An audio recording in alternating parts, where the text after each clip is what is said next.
Reinkarnasi Kaisar Iblis Abadi. Bab 51. Perkataan Cao Yansui tidak diragukan lagi menciptakan badai lain yang melanda hati setiap orang. Yansui, kamu gila. Cao Zhenhua berteriak. Cao Yansui, apa maksudmu? Si Yunfeng juga marah.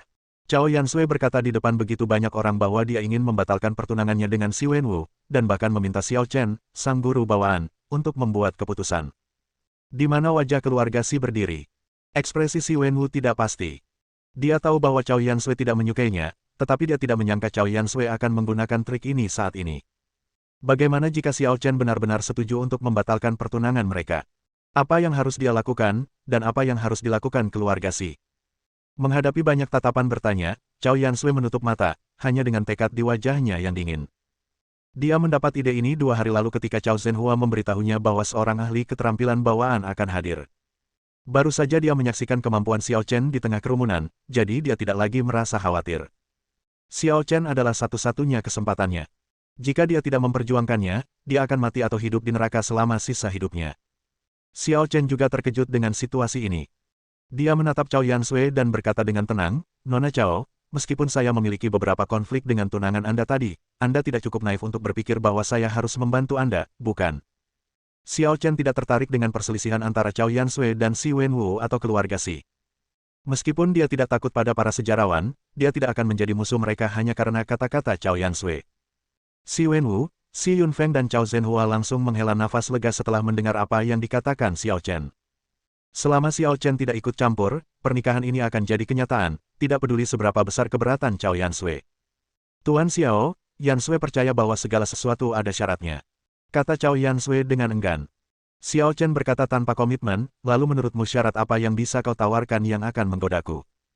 Cao Yansui mengerutkan bibirnya dan berkata, "Jika Grandmaster Xiao setuju, Yansui bersedia melayani Anda selama 20 tahun tanpa penyesalan." Ketika kondisi ini diajukan, semua orang yang hadir terkejut, dan Si Wenwu hampir pingsan karena marah.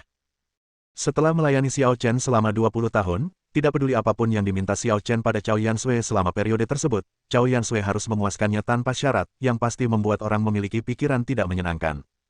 Mengingat sosok Cao Yansui, janji seperti itu mungkin akan menjadi godaan besar bagi pria normal manapun. Tetapi orang-orang berubah pikiran dan berpikir bahwa Cao Yansui cukup pintar. Jika Cao Yansui benar-benar tidak menyukai Si Wenwu, dia mungkin juga mengikuti Xiao Chen. Bagaimanapun, Xiao Chen adalah master bawaan. Berat Xiantian Grandmaster tidak dapat dibandingkan dengan Si Wenwu, bahkan seluruh komunitas sejarawan. Dan jika dia mengikuti Xiao Chen, mungkin Xiao Chen akan mengajarinya beberapa gerakan di waktu luangnya. 20 tahun akumulasi akan cukup baginya untuk menjadi ahli bela diri. Ini benar-benar kesepakatan yang menguntungkan. Jalang. Mata Si Wenwu merah, dan dia berharap bisa bergegas keluar dan menamparkan Cao Yansui beberapa kali, tetapi dihentikan oleh Si Yunfeng. Cao Zhenhua tidak mengatakan apa-apa. Diam-diam dia membandingkan mana yang lebih menguntungkan bagi keluarga Cao Yansui menikah dengan keluarga Si atau melayani Xiao Chen. "Nona Cao, jika ini adalah kondisi yang Anda katakan akan membuat saya bersemangat, maka saya hanya bisa berkata, maaf." Yang mengejutkan semua orang, Xiao Chen menolaknya tanpa berpikir panjang, seolah-olah syarat Cao Yansui sama sekali tidak menarik baginya. "Tuan Xiao, selain ini, Yansui punya hal lain." Seraya Cao Yansui berbicara, dia menghunus pedang tajam di kedua tangannya. Pedang ini bersinar dengan cahaya dingin dan sangat tajam, menunjukkan bahwa pedang ini memiliki kualitas yang luar biasa. Akan tetapi, pedang ini 3 poin lebih pendek dari pedang biasa dan bilahnya sangat tipis, seolah-olah akan patah jika disentuh sedikit saja. Pedang ini sama sekali tidak cocok untuk bertarung. Tidak seperti orang lain, Xiao Chen mengerutkan kening saat melihat pedang itu.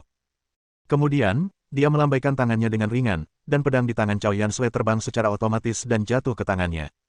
Telekinesis. Semua orang terkejut, ini adalah metode lain yang digunakan oleh seorang master. Pedang terbang. Xiao Chen dengan lembut membelai ujung pedang itu dengan tangannya, merasakan kekuatan spiritual mengalir pada pedang itu, dan merasa sangat percaya diri. Ini bukan pedang biasa, tetapi pedang terbang yang paling umum digunakan oleh para pembudidaya. Yang lebih penting lagi, pedang terbang ini dibuat olehnya sendiri. Ketika dia mengajarkan berbagai teknik alkimia dan pemurnian kepada Sekte Yu Xiao, tentu saja dia harus mempraktikkannya sendiri, jadi dia meninggalkan banyak karya. Pedang terbang ini adalah salah satunya. Namun, setelah bertahun-tahun, pedang terbang itu telah rusak dan kekuatan spiritualnya hampir habis. "Tuan Xiao, jangan menertawakanku. Pedang patah ini sudah ada di keluarga Cao selama bertahun-tahun. Tidak ada yang menginginkannya meskipun itu hanya sampah. Tapi gadis ini memperlakukannya seperti harta karun. Cao Zhenhua merasa sedikit malu. Dia tidak keberatan dengan Cao Yansui yang berusaha menyenangkan Xiao Chen, tetapi menggunakan produk yang kualitasnya rendah seperti itu akan menjadi bahan tertawaan. Pedang terbang itu telah disimpan di keluarga Cao selama bertahun-tahun. Dia juga meminta seorang guru tahu untuk melihatnya, tetapi diberitahu bahwa selain tajam, tidak ada yang istimewa dari pedang itu. Saat itu dia berniat menjualnya begitu saja, namun malah diambil oleh Cao Yansui yang juga memarahinya. Pedang busuk. Xiao Chen menoleh ke belakang dan mencibir, "Tuan kedua Cao, standarmu sangat tinggi, bukan?" Jantung Cao Zhenhua berdebar kencang, dan dia berkata lemah, "Tuan Xiao, apakah pedang pendek ini sangat berharga?" "Sangat berharga." Xiao Chen memberikan komentar 4 kata. Bukannya dia menyombongkan diri, tetapi pedang terbang itu memang tidak bisa dinilai dengan harga duniawi. "Ah, ini." Cao Zhenhua berhenti mencoba, masih merasa agak bingung. Xiao Chen menatap pedang terbang itu, lalu menatap Cao Yansui, dan tiba-tiba berkata, "Cao Yansui, aku akan menerimamu sebagai murid terdaftarku sekarang, apakah kamu bersedia?" Cao Yansui awalnya terkejut, lalu berkata dengan gembira, "Murid bersedia." "Tuan Xiao, apa maksudmu?" Si Wenwu akhirnya tidak dapat menahan diri dan melangkah maju untuk bertanya. "Apa maksudmu?" Xiao Chen berkata dengan tenang, "Bukankah sudah jelas?" "Anda." Si Wenwu menatapnya dengan marah. Tujuan Xiao Chen memang sangat jelas. Dia menyetujui permintaan Cao Yansui untuk membatalkan pertunangan. Namun, dia dan Cao Yansui tidak ada hubungannya dan tidak memiliki kedudukan untuk menghentikannya, jadi dia untuk sementara menerima Cao Yansui sebagai murid terdaftar. Dengan cara ini, dia dan Cao Yansui memiliki hubungan guru-murid, dan dia dapat memutuskan pernikahan Cao Yansui. "Si Wenwu, karena dia sekarang adalah muridku, kamu tidak lagi layak untuknya mulai saat ini, jadi. Apakah kamu mengerti apa yang kumaksud?" Nada bicara Xiao Chen acuh tak acuh, tetapi mengungkapkan tekanan tak terbatas, seolah bisa menyerang langsung ke jiwa seseorang. Si Wenwu berkeringat dingin, tetapi dia menggertakkan giginya dan menolak untuk menyerah. "Tuan Xiao, aku akui bahwa Anda memang sangat kuat, tetapi itu tidak berarti Anda dapat melakukan apapun yang Anda inginkan tanpa rasa takut." Si Wenwu menahan tekanan dan berkata dengan dingin. Keluarga Siku dan klub tinju selatan bukan orang yang mudah ditipu. Ekspresi Xiao Chen berubah dingin saat mendengar ini. "Si Wenwu, tahukah kamu apa yang paling kubenci dalam hidupku?" "Yang paling saya benci adalah diancam." Begitu dia selesai berbicara, Xiao Chen merentangkan kedua telapak tangannya, dan pedang di tangannya langsung melesat keluar, secepat kilat. Swash, swash. Pedang terbang itu menembus bahu kanan si Wenwu dan membawanya pergi. Bab 52. Wah, kau keterlaluan. Ketika si Yunfeng melihat pedang itu menusuk tubuh putranya dan mengeluarkan bercak darah, dia langsung kehilangan akal sehatnya. Dia pikir dia sudah sangat toleran terhadap Xiao Chen, tapi Xiao Chen tidak mau mengalah. "Seorang tuan memang patut dihormati, tetapi jika tuan ini ingin membunuh anakmu dan menginjak-injak harga diri keluargamu, apakah kamu akan tetap menoleransinya? Silakan, bunuh dia." Begitu si Yunfeng selesai bicara, 3 orang prajurit pasukan internal menyerbu keluar bersamaan dengan kecepatan yang amat tinggi, berusaha menaklukkan Xiao Chen dengan tiba-tiba. "Apakah hanya ini yang mampu kalian, para sejarawan, lakukan?" Menghadapi pengepungan 3 prajurit kekuatan internal, Xiao Chen menggelengkan kepalanya sedikit. Lalu, dengan suara "wus", menerobos udara, sebuah bayangan terbang tanpa jejak, dan 3 bunga darah memercik.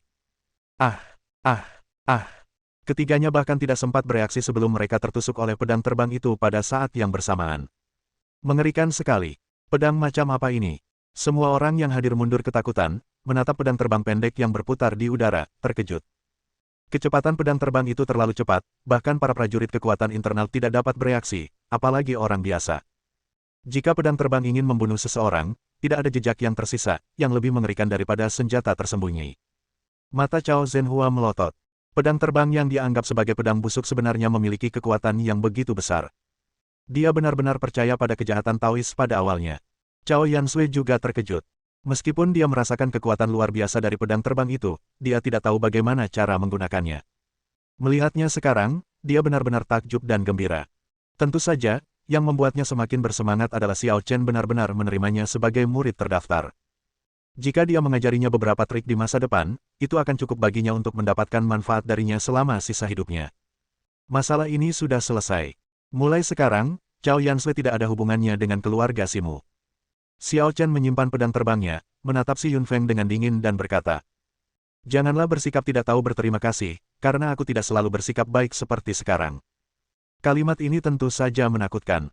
Xiao Chen menyebabkan keributan besar di kediaman Si, menamparkan PVV, melukai Si Wenwu dengan parah, membunuh seorang prajurit kekuatan internal dengan pedang terbangnya, namun dia masih mengatakan bahwa dia baik hati. Bagaimana jika dia tidak memiliki kebaikan? Perjalananmu sia-sia, pergi saja. Xiao Chen melirik Peng Chao, Zhao Biao, Miao Qingfeng dan yang lainnya. Ya, Peng Chao, Zhao Biao dan yang lainnya tahu bahwa kampung halaman Xiao Chen berada di kota Lanning dan mereka akan memiliki banyak kesempatan untuk bertemu dengannya di masa mendatang, jadi mereka pergi dengan patuh. Miao Qingsuang tidak segera pergi, tetapi berkata kepada Xiao Chen. Tuan Xiao, jika Anda memiliki kesempatan di masa depan, Anda mungkin juga pergi ke markas besar kamar dagang Blue Ocean di Jiangbei.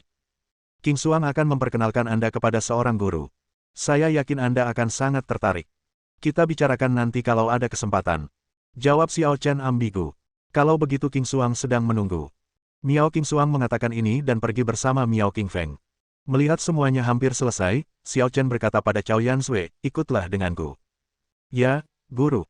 Setelah Xiao Chen pergi, Si Yunfeng dengan cepat membantu Si Wenwu berdiri. Untungnya, Xiao Chen benar-benar menunjukkan belas kasihan, dan Si Wenwu kehilangan banyak darah, tetapi tidak fatal. Ayah, kita tidak bisa membiarkan dia membawa Yansui pergi, aku akan membunuhnya. Mata Si Wenwu memerah. Jangan khawatir, Wenwu, masalah ini tidak akan berakhir seperti ini. Si Yunfeng mencibir berulang kali. Di dalam sebuah hotel di kota Guhai. Setelah mandi, Cao Yansui berganti pakaian ungu, tampak berwibawa dan anggun. Dia berjalan dengan anggun dan mengetuk pintu Xiao Chen, dan melihat Xiao Chen duduk di sofa sambil bermain dengan pedang terbang. Menguasai. Cao Yansui membungkuk sambil menatap dengan penuh hormat. Apakah pedang terbang ini sudah lama disimpan di keluarga Cao Mu? Xiao Chen bertanya dengan lembut. Ya, Cao Yansui tidak berani menyembunyikan apapun dan menceritakan semua yang diketahuinya. Pedang terbang itu diwariskan dari kakekku. Kala itu, dia juga disebut-sebut sebagai harta yang tak ternilai harganya, sama seperti guruku, jadi Yansui menyimpannya sampai sekarang. Setelah mendengar ini, Xiao Chen bertanya lagi, apakah kamu pernah mendengar tentang Sekte Yu Xiao? Yu Xiaomen. Cao Yansui sedikit mengernyit, lalu menggelengkan kepalanya. Xiao Chen merenung, dia tidak tahu bagaimana leluhur keluarga Cao mendapatkan pedang terbang ini. Ada kemungkinan bahwa dia, seperti Fang He, mewarisi Sekte Yu Xiao. Namun ada kemungkinan juga mereka memanfaatkan situasi saat Yu Xiaomen mengalami musibah besar dan mencuri pedang terbang tersebut. Jika kemungkinan kedua, maka keluarga Cao akan menjadi musuhnya. Cao Yansui, aku belum pernah menerima murid seumur hidupku. Hari ini aku hanya ingin bertemu denganmu. Cao Yansui mendengar ini, ekspresinya penuh dengan keengganan. Dia mengerutkan bibirnya dan berkata, Tuan, apakah Anda ingin menyesalinya? Bukan begitu. Kemarilah. Xiao Chen melambaikan tangannya. Cao Yansui mendekati Xiao Chen tanpa ragu-ragu. Karena dia sudah berjanji, dia pasti akan menepatinya. Tidak peduli apa yang ingin dilakukan Xiao Chen padanya, dia akan menurutinya.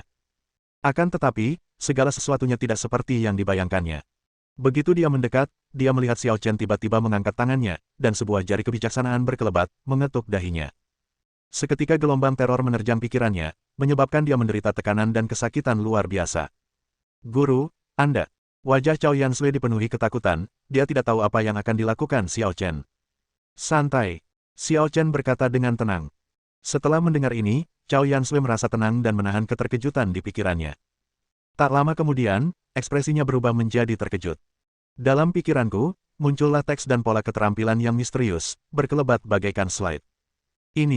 Itu hanya teknik pengendalian Qi, yang sederhana dan mendasar.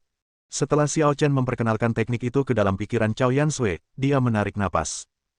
Jika kau ingin benar-benar menggunakan pedang terbang, pertama-tama kau perlu berlatih teknik pengendalian Qi ini hingga sempurna.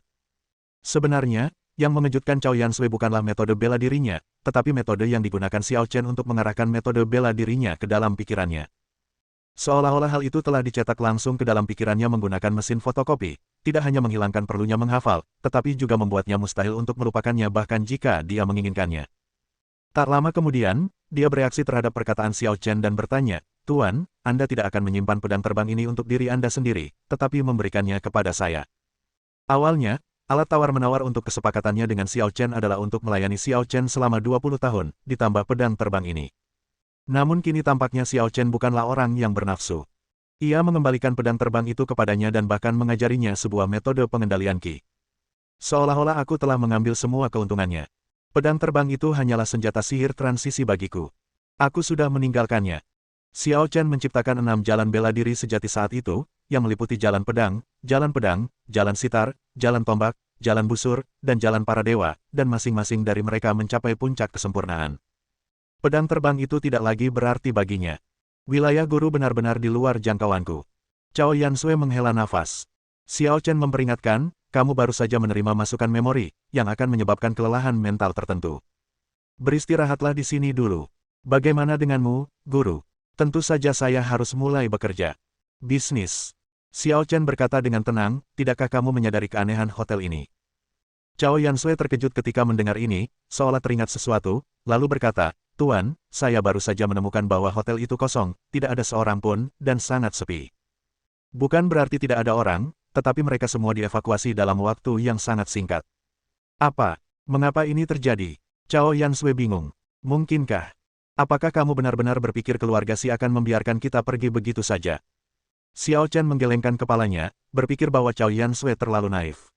Dia hanya berpura-pura berada di rumah keluarga Si pada siang hari, karena dia tahu bahwa apapun yang terjadi, keluarga Si tidak akan membiarkannya meninggalkan kota Guhai dengan mudah.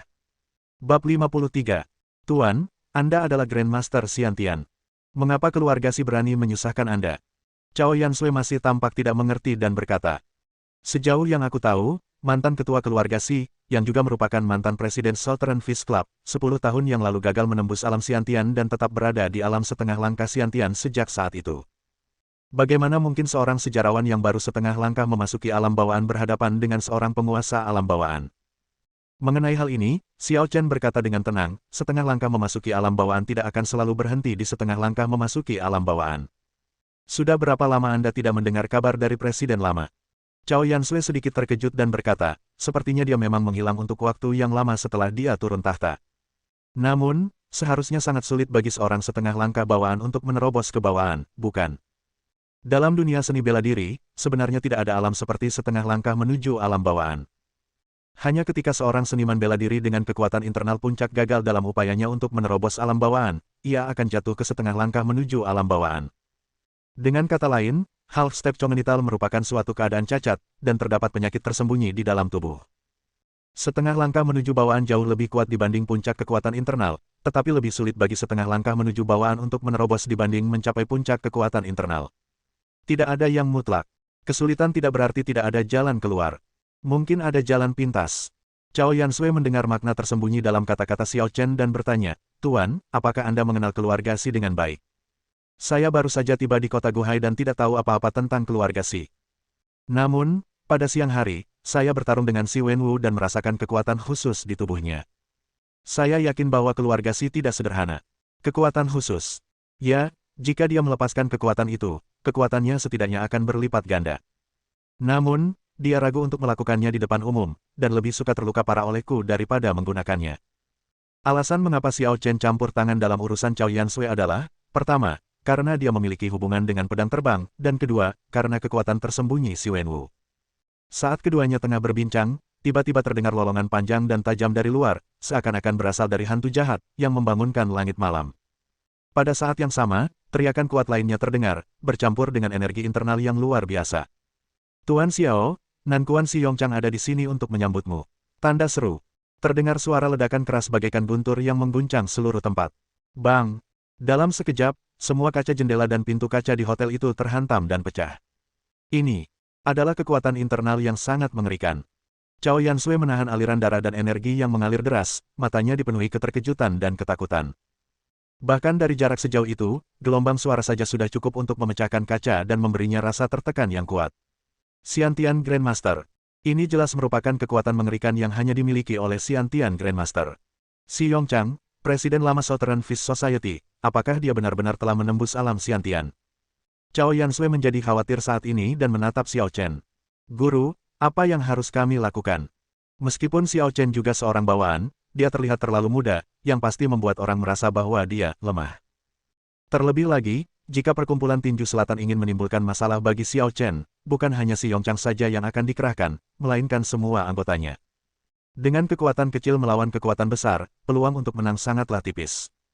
Guru, Anda tidak sebaik saya. Cao Yansui merasa sedikit menyesal.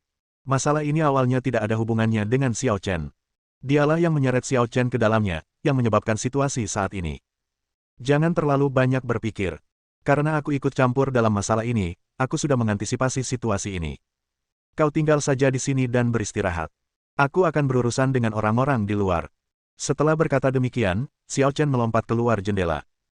Jalan di luar hotel awalnya merupakan salah satu jalan paling makmur di kota Guhai. Akan tetapi, saat itu, jalanan sepi, tidak ada seorang pun terlihat, dan suasana mencekam terasa di mana-mana.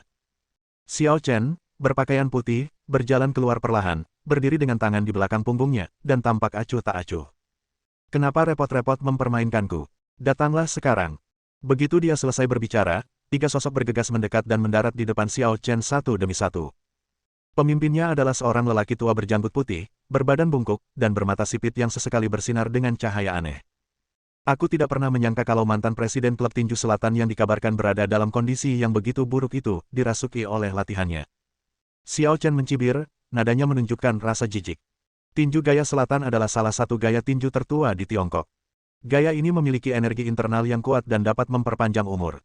Jika seseorang mempraktikkan metode mental sekolah selatan yang autentik, bahkan jika ia gagal menembus kondisi bawaan, ia akan tetap mempertahankan energi positif dan memiliki sikap abadi. Namun, Si Yongchang memiliki postur tubuh yang bungkuk dan aura yang jahat. Jelas bahwa dia telah meninggalkan keterampilan tinju selatan yang asli dan memulai jalan yang jahat. Namun, selalu ada iblis yang selangkah lebih maju dari Anda. Metode jahat itu justru memungkinkannya untuk menembus batasan dan mencapai alam bawaan. Hehe, sebagai kultivator generasiku, jika kita ingin menjalankan jalan bela diri, mengapa kita harus terikat oleh wujud duniawi? Kekuatan adalah satu-satunya jalan yang benar. Si Yongchang tidak peduli dengan ejekan Xiao Chen, dia tidak pernah menyesal memilih jalan ini. Karena sekarang dia benar-benar memahami arti sebenarnya dari seni bela diri. Dia telah menjelajah selama lebih dari 10 tahun sebelum akhirnya melangkah ke alam bawaan. Bagaimana orang luar bisa memahami kepahitan, kehormatan, dan aib yang terlibat? Saya menahan pendapat saya tentang pernyataan Anda dan tidak akan mengomentarinya. Xiao Chen tidak pernah membeda-bedakan orang-orang yang melakukan kejahatan, karena dia juga melakukan kejahatan dan bahkan menciptakan beberapa teknik jahat. Bagi seorang kultivator, yang terpenting bukanlah tekniknya, melainkan hati Tao. Hati Si Yongchang terhadap Taoisme telah dibutakan, jadi tidak ada gunanya berbicara lebih banyak dengannya. Kalian berdua, apakah kalian yakin ingin melawan aku? Tatapan Xiao Chen berbalik dan jatuh pada dua pria parubaya di belakang Si Yongchang. Jika aku ingat dengan benar, kedua orang ini bernama Yan Tong dan Yan Fei. Mereka pergi ke kota Lanning bersama Chao Zhenhua untuk membantu terakhir kali. Mereka adalah pejuang dengan kekuatan internal puncak dan kekuatan mereka sebanding dengan Fang He. Tuan Xiao, sebenarnya, jika tidak perlu, tidak ada seorang pun yang ingin menyinggung tuannya dengan mudah, tetapi apa yang telah Anda lakukan sudah tidak dapat ditoleransi. Keluarga Si dan perkumpulan tinju selatan telah berdiri di kota Guhai selama 100 tahun dan tidak pernah diganggu seperti ini. Jika kamu tidak mati, kehormatan keluarga Si selama seabad akan hancur dalam sekejap. Yan Tong dan Yan Fei keduanya menatap Xiao Chen dengan tenang, seolah-olah mereka sedang berbicara dengan orang mati. Apa yang kau katakan tampaknya masuk akal. Xiao Chen berkata dengan tenang, tapi kau tidak cukup naif untuk berpikir bahwa kalian bertiga bisa membunuhku, kan? Tentu saja, meskipun agak sulit dipercaya mengingat usiamu, semua tanda menunjukkan bahwa kau memang seorang master sejati. Kami bertiga mungkin bisa mengalahkanmu, tetapi terlalu sulit untuk membunuhmu. Si Yongchang melangkah maju dan tiba-tiba bertepuk tangan. Seketika, sosok-sosok yang telah bersiap menyergap terus menyerbu dari segala arah di jalan-jalan yang sepi, mengepung Xiao Chen bahkan seluruh hotel. Xiao Chen melirik sekilas dan mendapati bahwa di antara sekitar 50 orang, ada sekitar 10 orang pejuang kekuatan internal, mulai dari tahap awal hingga akhir kekuatan internal. Kekuatan klub Nankuan dan keluarga Si benar-benar tidak berlebihan. Kekuatan seperti itu memang sangat kuat. Saya khawatir seluruh kota Lanning tidak dapat mengumpulkan begitu banyak prajurit pasukan internal. Xiao Chen berseru kagum. Si Yongchang mencibir, jadi bagaimana menurutmu? Apakah itu cukup untuk membunuhmu? Tidak cukup. Xiao Chen masih menggelengkan kepalanya. Kamu benar-benar percaya diri. Si Yongchang tidak berkomentar, dan tiba-tiba berteriak ke langit malam, Deken Kong, tolong muncul. Begitu dia selesai bicara, aura mengerikan yang bahkan lebih mengerikan dari aura Si Yongchang menyelimutinya seperti kekuatan yang luar biasa. Di lantai atas hotel, Chao Yansui, yang sedang melihat situasi melalui jendela, tiba-tiba berubah warna dan merasa ngeri. Prajurit bawaan lainnya. Bab 54. Haha. Sambil tertawa terbahak-bahak, seorang lelaki berjubah hitam datang bagaikan hantu dan mendarat di samping Si Yongchang, sambil menatap Xiao Chen pada saat yang sama. Si Yongchang, kau bersusah payah meminta bantuanku hanya untuk menghadapinya. Si Yongchang berkata, Decken Kong, jangan remehkan dia karena dia masih muda. Kekuatannya tidak diragukan lagi telah mencapai alam Xiantian. Aku hanya bisa menandinginya.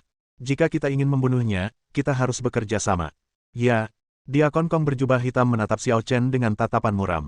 Anak kecil, aku sangat penasaran bagaimana kamu bisa berkultivasi ke alam Xiantian di usia muda. Apakah ada jalan pintas? Xiao Chen berkata dengan tenang, aku memang punya jalan pintas, tapi orang bodoh sepertimu tidak bisa mempelajarinya. Aku harus mengakui bahwa kamu cukup pandai berbicara. Decken Kong mendengus dingin, nadanya agak tidak senang. Decken Kong, kalau situasinya berubah, saya sarankan penyelesaiannya cepat. Kalau kamu benar-benar ingin menanyakan sesuatu, memukulinya lalu menyiksanya akan sama saja. Si Yongchang tidak dapat menahan emosinya, atau dia tidak yakin pada dirinya sendiri.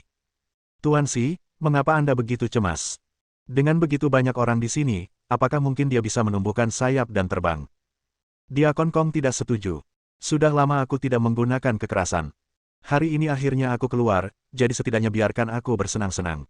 Mendengar ini, Xiao Chen bertanya dengan rasa ingin tahu, kau ingin bertarung denganku 1 lawan 1. Ini hanya pemanasan. Lagi pula, aku belum pernah bertarung melawan master tingkat bawaan selama lebih dari 10 tahun. Sulit untuk tidak bersemangat. Kalau begitu, kau harus berhati-hati, karena aku mungkin tidak tertarik sepertimu untuk melakukan pemanasan denganmu. Decken Kong tertegun sejenak, lalu mencibir, maksudmu, kau mungkin secara tidak sengaja membunuhku. Sulit untuk mengatakannya. Anak muda, kamu sangat sombong. Saat aku memasuki alam Xiantian, kamu mungkin masih menyusui. Diakon Kong menjentikkan lengan bajunya, dan amarahnya menciptakan badai yang menyerang Xiao Chen secara langsung. Tetapi Xiao Chen nampak tidak tergerak, pakaian putihnya berkibar. Diakon Kong berusaha menemukan sedikit rasa takut di wajah Xiao Chen, karena hanya ketika lawan takut, Anda dapat menunjukkan kekuatan dan memuaskan kesenangan kemenangan. Namun, dia sangat kecewa. Menghadapi situasi yang fatal ini, Xiao Chen sangat tenang. Karena kamu begitu sombong, aku tidak akan bersikap sopan. Kedua tangan terentang dari jubah hitam itu, dan dua bilah pendek itu memancarkan cahaya dingin yang menusuk di tengah gelapnya malam. Jurus pamungkas Leng Ye. Dengan teriakan pelan, Decken Kong melompat, sosoknya terbungkus jubah hitam.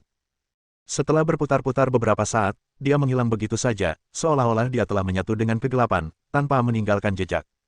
Itu jurus spesial Decken Kong. Si Yongchang merasa gembira tanpa sebab saat melihat ini. Awalnya dia takut Decken Kong benar-benar akan melawan Xiao Chen dengan cara main-main, tetapi dia tidak menyangka bahwa gerakan pertama yang dia lakukan adalah menggunakan jurus terkenalnya. Baiklah, jurus Decken Kong belum berhasil ditembus oleh siapapun, dan itu pasti akan membuat anak itu berdarah 5 langkah lagi. Yan Tong dan Yan Fei, bersiap-siaplah, kami akan mendukung kalian dari samping. Ya, Decken Kong menghilang dalam kegelapan, dan ketiga Master Si Yongchang, Yan Tong dan Yan Fei menyebar dan membentuk serangan penjepit. Mereka menunggu saat itu dan menyerang pada saat yang sama untuk membunuh Xiao Chen. Xiao Chen berdiri di tempat yang sama dari awal hingga akhir, dan dengan pandangan cepat, dia tiba-tiba melihat seberkas cahaya dingin. Sejauh menyangkut seni penyembunyian dan pembunuhan, itu tidak buruk. Tapi roh jahat ada di dalam dirimu. Bahkan jika aku tidak bisa melihatnya, posisimu jelas bagiku. Begitu dia selesai berbicara, Xiao Chen berteriak keras dan mengangkat tangannya untuk meraih kekosongan. Datang! Tak kasat mata, seolah-olah ada sesuatu tak kasat mata yang dipukul dengan kekuatan kasar dan dirobek. Ledakan. Sebuah bayangan hitam jatuh dengan keras ke tanah, dan seluruh tubuhnya dihujani oleh kekuatan dahsyat dan hampir hancur berkeping-keping. Bagaimana mungkin? Di samping mereka, Si Yongchang, Yan Tong dan Yan Fei semuanya ketakutan dan panik. Decken Kong adalah seorang pejuang bawaan yang kuat yang telah terkenal selama lebih dari 10 tahun. Bahkan ketika dia menggunakan jurus pamungkasnya untuk membunuh seseorang, dia terluka parah oleh kekuatan kasar Xiao Chen. Apakah dia monster?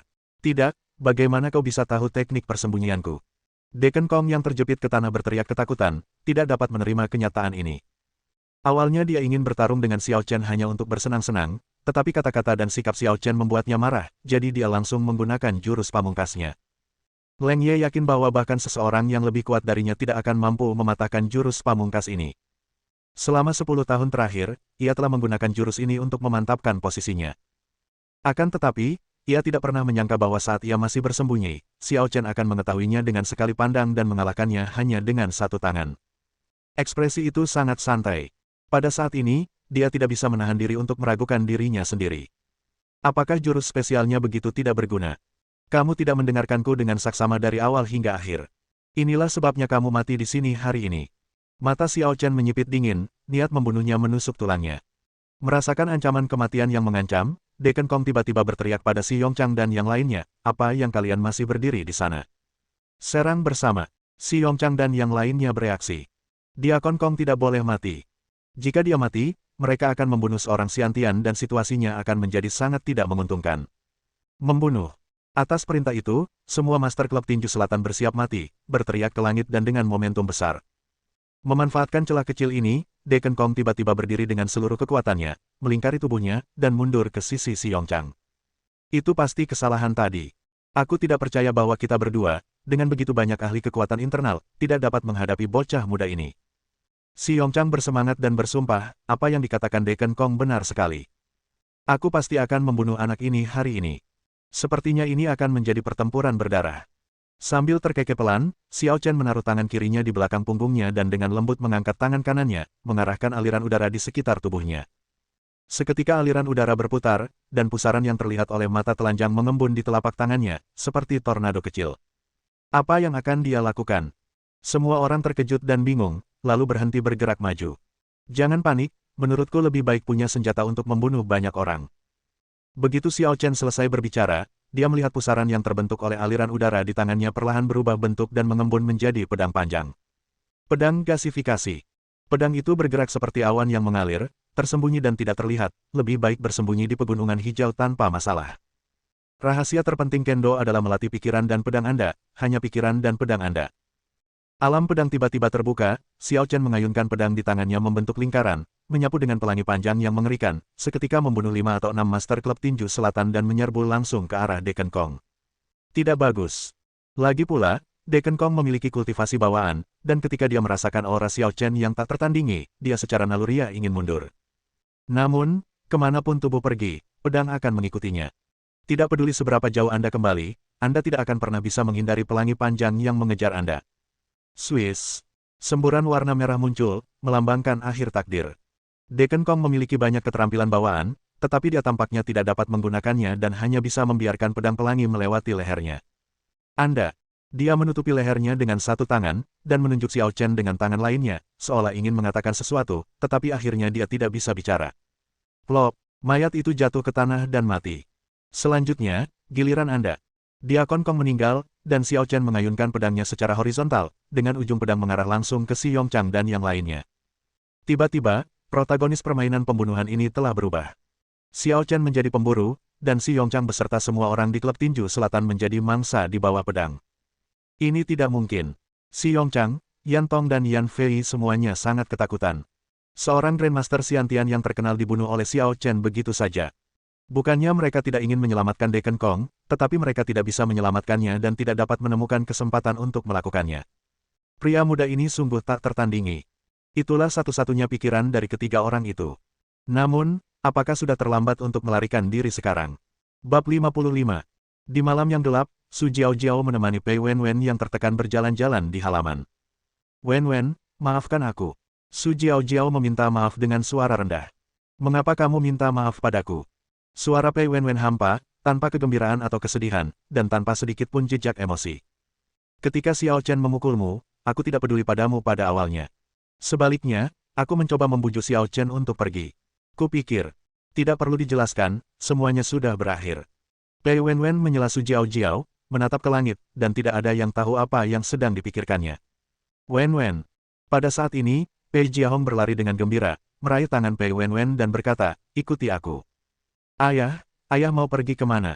Apakah kamu tidak ingin balas dendam? Pembalasan dendam. Pei Wenwen terkejut, sementara ekspresi Su Jiao berubah warna. Paman, apakah yang Anda maksud adalah Xiao Chen? Pei Jiahong melirik Su Jiao dan mencibir, dia mati kali ini. Ayah, bukankah dia seorang master bawaan?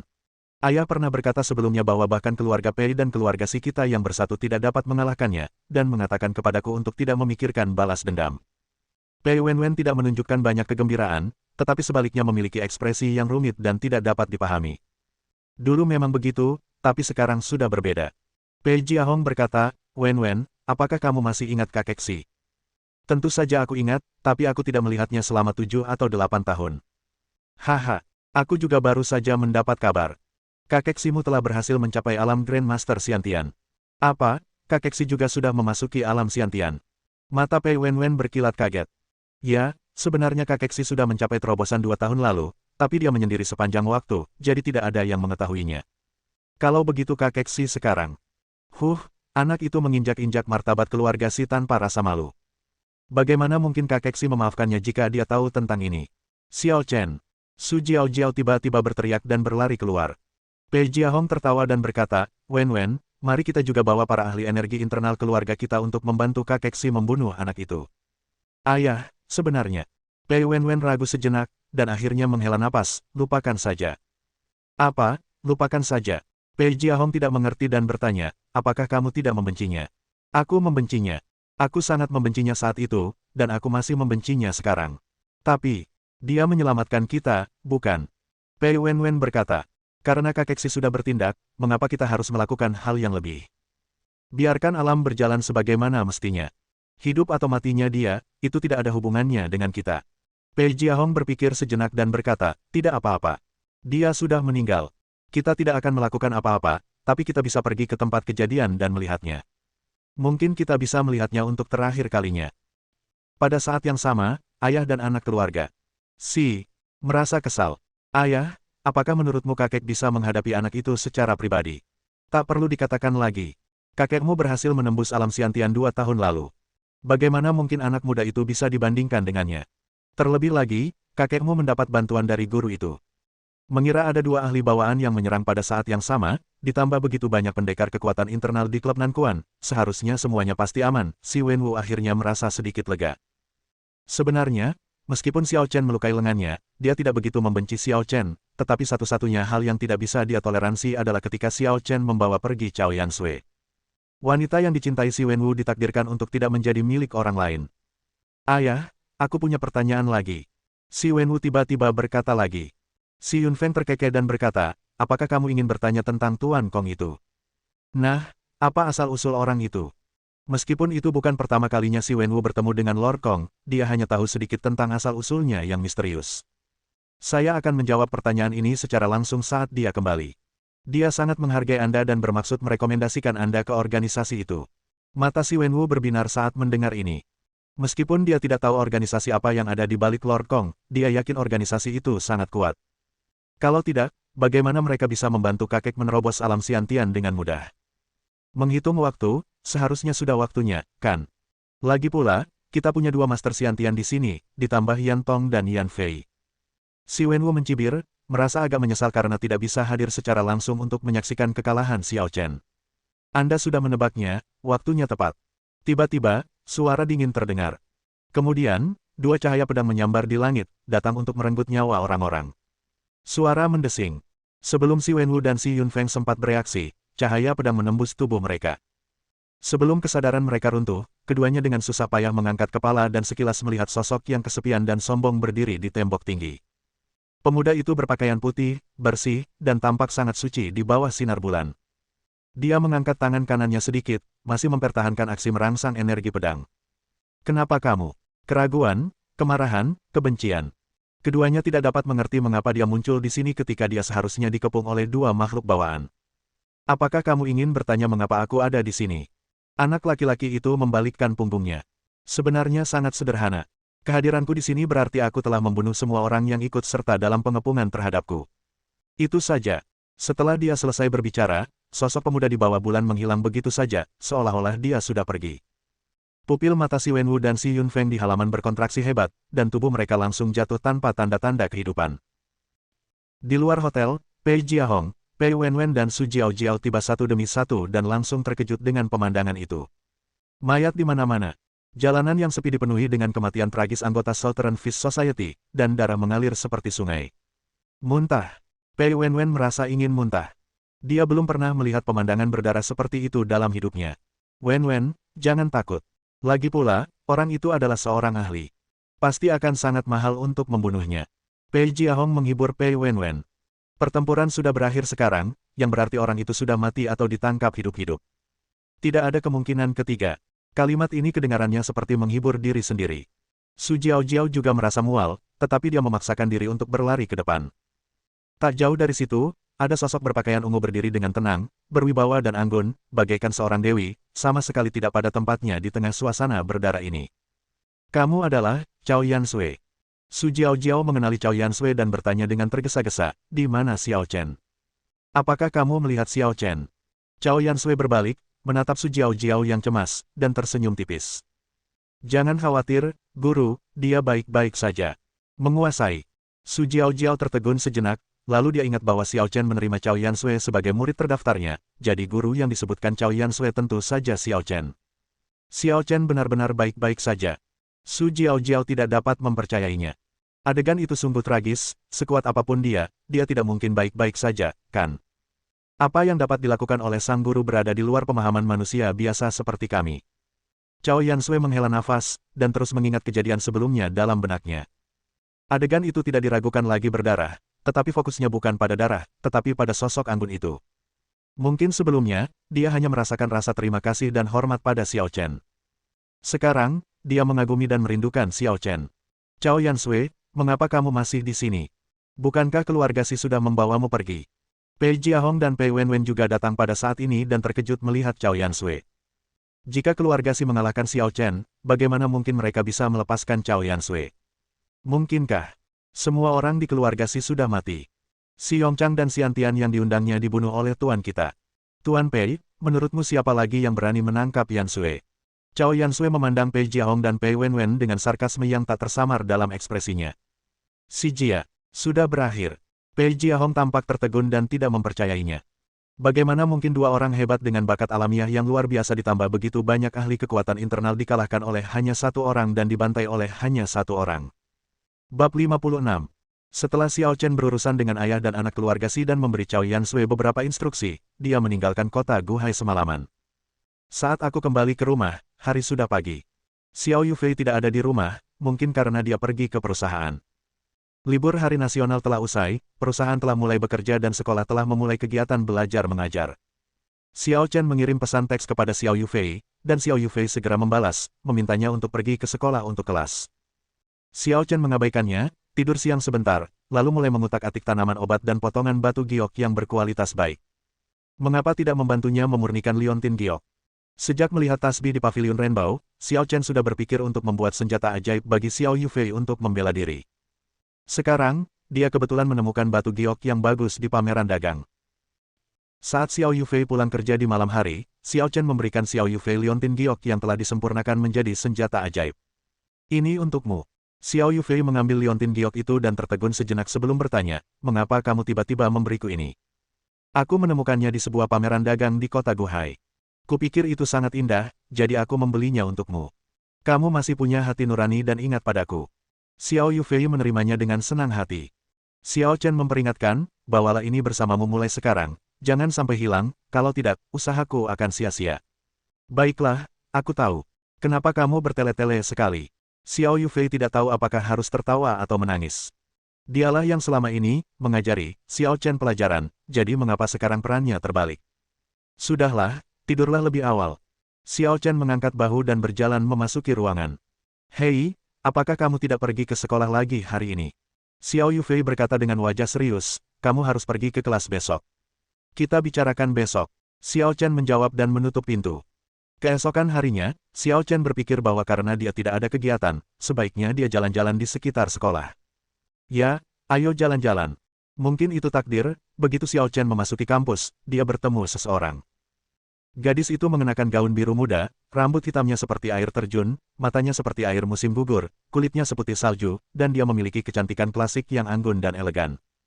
Dia berdiri di satu sisi sabuk hijau, tampak sedang menunggu seseorang, dan kadang-kadang menundukkan kepalanya sambil berpikir keras, dengan sedikit ekspresi kehilangan. Tanpa sengaja, dia mengangkat kepalanya dan melihat ke arah Xiao Chen. Mula-mula ia tertegun, lalu kekecewaannya memudar dan muncullah ekspresi terkejut yang amat besar. Xiao Chen. Xiao Chen awalnya ragu-ragu untuk menyapa, tetapi sekarang setelah dia melihat dia memperhatikannya, dia tidak punya pilihan selain berjalan menghampiri. Mahasiswa Ling, mengapa kamu sendirian di sini? Apakah kamu sedang menunggu seseorang? Ling Xiaozhu mengangguk dan berkata, baiklah, aku sedang menunggu ayahku. Ayahmu? Xiao Chen menebak sesuatu dan bertanya dengan ragu, apakah kamu benar-benar berencana untuk berhenti sekolah? Ada rumor di sekolah bahwa Ling Xiaozu akan putus sekolah, dan hal ini dibenarkan oleh Su Jiaojiao. Sekarang ayah Ling Xiaozu telah datang ke sekolah, dia pasti ada di sini untuk menangani prosedur penarikan. Ling Xiaozu tidak langsung menjawab, tetapi mengerutkan bibir merahnya, menatap Xiao Chen dengan penuh harap dengan mata indahnya, dan bertanya dengan lembut, bisakah kamu berjalan-jalan denganku di sekitar kampus? Baiklah. Xiao Chen ragu sejenak, tetapi akhirnya setuju. Terima kasih. Dapat dilihat bahwa Ling Xiaozu sangat bahagia. Di kampus, seorang anak laki-laki dan seorang anak perempuan berjalan berdampingan, berjalan-jalan di taman bermain, lapangan basket, hutan kecil, dan jalan berbatu, membentuk pemandangan yang indah. Lihat, bukankah itu Ling Xiaozu, si cantik dari kelas 9 SMA? Kenapa dia jalan dengan seorang laki-laki? Sial, siapa bocah itu? Beraninya dia mendekati dewiku. Kamu dari Mars, kan? Xiao Chen bahkan tidak mengenalimu. Xiao Chen, pria itu adalah Xiao Chen. Ya, orang yang baru-baru ini mengalahkan tuan muda keempat Lan Ning, sangat sombong. Apa hebatnya itu? Dia sama sekali tidak tampan. Tidak hanya tampan, dia juga bermain piano untuk Xia Xiyun, menggambar untuk Ling Xiaozu, dan bertarung dengan 6 orang di gerbang sekolah.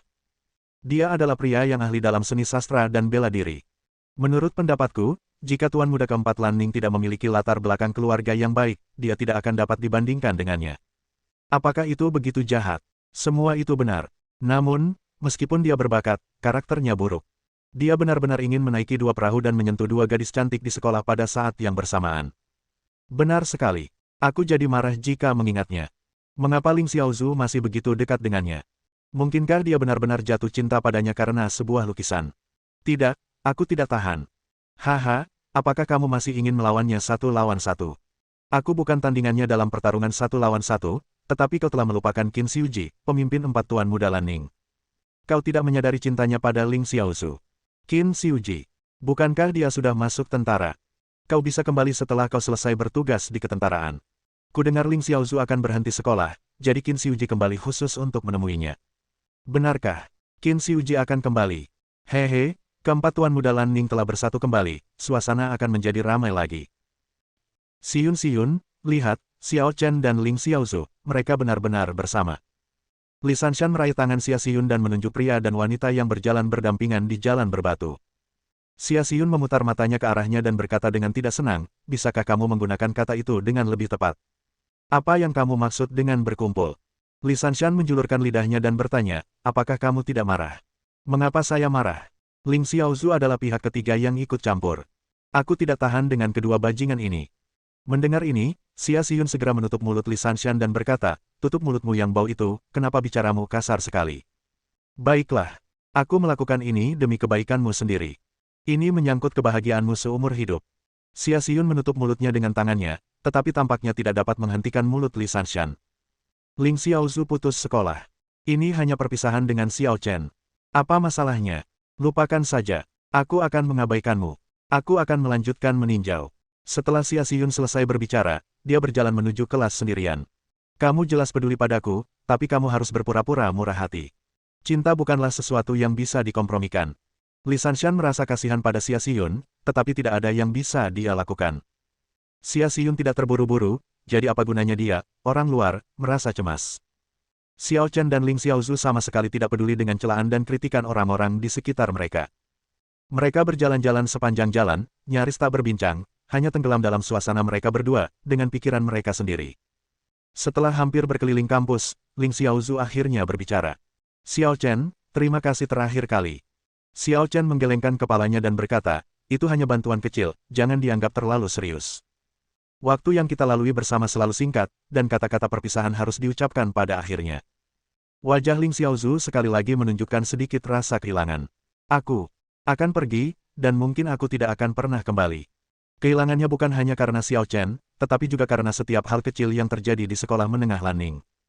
Selama 2 tahun di sekolah menengah atas Lan Ning, dia hanyalah gadis biasa, riang dan riang setiap hari. Tetapi dia tahu bahwa begitu dia meninggalkan tempat ini, dia akan kehilangan segalanya dan kembali ke masa lalu yang tidak ingin diingatnya. Xiao Chen tidak pandai menghibur orang lain, jadi dia tidak dapat menemukan sesuatu untuk dikatakan kepada Ling Xiaozu untuk beberapa saat. Tetapi pada saat ini, sebuah Lincoln hitam berhenti tidak jauh dari sana, dan seorang pria parubaya tinggi yang mengenakan kacamata hitam keluar darinya. Ayah! Ling Xiaozu berteriak dengan suara rendah. Bab 57. Xiao Chen menatap pria itu. Ayah Ling Xiaozu, Ling Tianhao. Semua orang yang menduduki jabatan tinggi memiliki momentum dan aura masing-masing, seperti Peng Chao, Raja Bawah Tanah Kota Lanning. Dari aura Ling Tianhao, dapat dilihat bahwa dia dan Peng Chao termasuk dalam tipe orang yang sama, dan dia bahkan lebih menakutkan daripada Peng Chao. Dengan kata lain, mereka sama sekali tidak berada pada level yang sama. Xiaozu, prosedur penarikanmu telah selesai. Dia, Ling Tianhao menatap Xiao Chen. Dia tentu saja lebih peduli pada anak laki-laki yang dekat dengan putrinya. Ayah, dia adalah Xiao Chen. Ling Xiaozu menjawab. Oh. Ling Tianhao menatap Xiao Chen dengan heran. Xiao Chen mengerti bahwa Ling Tianhao mungkin mendengar dari Ling Xiaozu atau bibi Ling Xiaozu tentang kekalahannya atas Hunyuan Hen Wang Hao, jadi dia menunjukkan ekspresi seperti itu. Xiaozu, aku ingin berbicara dengannya. Ling Xiaozu melirik Xiao Chen dan mengangguk, baiklah, tapi kamu tidak boleh membuatnya takut. Haha, Xiaozu, kenapa kau berkata begitu? Dia adalah penyelamatmu. Bagaimana mungkin aku membuatnya takut? Ling Tianhao tertawa dan memberi isyarat kepada Xiao Chen untuk mengikutinya. Xiao Chen berpikir karena dia punya waktu, sebaiknya dia mendengarkan apa yang ingin dikatakan Ling Tianhao, jadi dia berjalan ke samping bersamanya. Xiao Chen, karena kamu mampu mengalahkan Wang Hao, kamu pasti seorang seniman bela diri, dan kamu pasti telah mengembangkan energi internal, kan? Ling Tianhao bertanya. Xiao Chen tetap tidak berkomitmen dan tidak menjawab. Ling Tianhao tidak peduli, tetapi mendesah, dia memang muda dan menjanjikan, berbakat. Xiao Chen berkata dengan tenang, dengan statusmu, mengapa kau harus bertele-tele saat berbicara? Langsung saja, tidak perlu membuang-buang waktu. Dengan baik, Ling Tianhao tercengang. Dia tidak menyangka Xiao Chen begitu santai dan tenang saat berbicara di depannya. Mentalitasnya benar-benar bagus. Kalau begitu aku akan jujur. Ling Tianhao menatap Xiao Chen dan berkata, aku ingin kamu berhenti sekolah dan bekerja untukku. Apakah kamu bersedia untuk bekerja di bawahmu? Benar sekali. Kata Ling Tianhao, pertama, kamu mampu mengolah energi internal di usia muda, yang menunjukkan bahwa kamu benar-benar mampu. Kedua, kamu menyelamatkan Xiaozu, yang berarti kamu berutang budi pada keluarga Lingku. Lupakan saja, sebaiknya kamu lupakan saja ide ini. Xiao Chen menggelengkan kepalanya, berpikir bahwa Ling Tianhao benar-benar berani mengatakan itu. Aku, seorang kaisar abadi yang hebat, bekerja untukmu. Apakah aku sedang bermimpi? Kau tidak mau. Ling Tianhao terkejut. Dia pikir Xiao Chen akan setuju tanpa ragu. Aku punya caraku sendiri dan aku tidak ingin dibatasi. Xiao Chen masih cukup sopan dalam kata-katanya dan tidak langsung memukul wajah Ling Tianhao. Namun, Ling Tianhao masih sangat tidak puas dan berkata dengan wajah serius, apakah kamu meremehkanku, Ling Tianhao? Apakah kamu pikir mengikutiku merupakan suatu hambatan bagimu? Xiao Chen tidak menjawab. Xiao Chen, kamu mungkin tidak mengenal keluarga Lingku, jadi kamu mengatakan hal-hal seperti itu, kan? Tidak heran, kota Lanning terlalu kecil, cakrawalamu tertutup, dan kamu tidak dapat melihat langit yang benar-benar luas di luar sana. Ling Tianhao sangat memahami mentalitas Xiao Chen. Di kota Lanning, seorang prajurit pasukan internal sudah cukup untuk mendominasi daerah tersebut dan dihormati oleh orang-orang besar serta diperlakukan sebagai tamu terhormat. Xiao Chen tinggal di kota seperti Lanning. Dia telah mencapai tingkat kekuatan internal di usia muda, jadi tidak dapat dipungkiri bahwa dia sombong dan sembrono. Apakah pikiranku terlalu sempit? Xiao Chen menyentuh hidungnya, tidak tahu harus berkata apa sebagai jawaban. Ling Tianhao menepuk bahu Xiao Chen dan berkata, pikirkan lagi. Seperti kata pepatah, kedekatan membawa keuntungan. Jika kamu mengikutiku, kamu mungkin memiliki peluang lebih baik untuk bersama Xiao Zhu daripada yang lain. Bagaimana menurutmu? Apakah kau rela membiarkan putrimu bersama salah satu bawahanmu? Xiao Chen mengungkapkan ketidakpercayaannya. Itu tergantung pada seberapa penting bawahanmu. Jika kamu benar-benar berbakat, bukan tidak mungkin bagimu untuk menjadi tangan kananku. Lupakan saja. Seperti yang kukatakan sebelumnya, aku punya jalanku sendiri. Lagi pula, putrimu dan aku tidak punya hubungan seperti itu. Xiao Chen menggelengkan kepalanya lagi. Mengapa kamu begitu keras kepala? Ling Tianhao sedikit marah. Dia adalah bos besar di Longcheng. Dia berusaha sekuat tenaga untuk merekrut seorang junior, tetapi dia ditolak berulang kali. Mengenai pernyataan Xiao Chen bahwa dia tidak ada hubungannya dengan Xiao Zhu, dia mengabaikannya begitu saja. Dia melihat apa yang terjadi antara Xiao Chen dan Xiao Zhu tadi.